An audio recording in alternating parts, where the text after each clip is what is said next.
So ito na nga pala mga boss no, dumating na po yung single seat footrest natin mga boss no, o single shifter mga boss no, para po to sa ating Winner X mga boss no. So ayan, in-unbox na natin. Tingnan natin kung ano yung mga laman sa loob mga boss no. So shout out at salamat nga pala kay Michael Rodrigo Longcob. So sa kanya po ito mga boss no. So kung parts at accessories po ang hanap nyo, so visit nyo lang po siya sa Facebook niya mga boss no. So andyan po sa comment section natin mga boss no. Legit seller po siya mga boss no. So mga 3 o 4 na araw lang po dumating na po yung shifter natin mga boss no. So ayan mga boss, na-open na natin, i-unbox natin mga boss. As you can see mga boss no, so may sticker pa mga boss at yung manual guide natin mga boss no, para sa pag-assemble. So una guys, pakilala ko muna sa inyo kung ano-ano yung mga laman nito. Syempre mga boss no, una ay ang mga bolt and nuts natin mga boss no. At syempre kasama pa yun dyan ang bracket natin mga boss no. At ito naman ay ang lever shift natin mga boss no.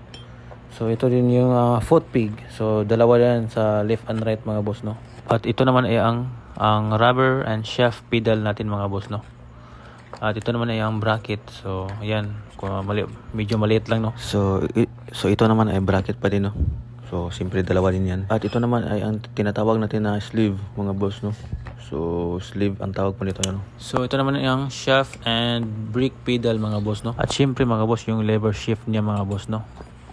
So andito rin yung bushing natin mga boss no, para doon sa swing arm natin mga boss no. So ayan mga boss, andyan na po lahat mga boss no. So tara na't i-assemble natin mga boss, let's go.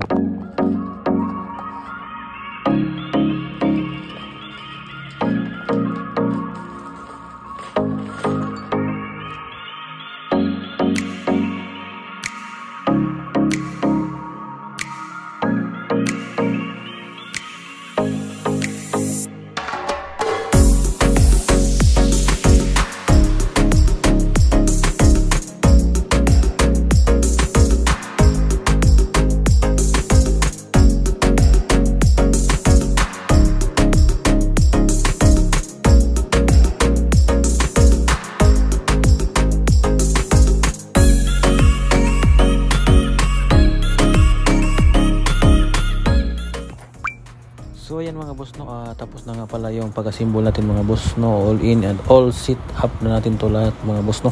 So mamaya i-install na natin to. So see you sa ating next video. Salamat sa panonood, bye bye.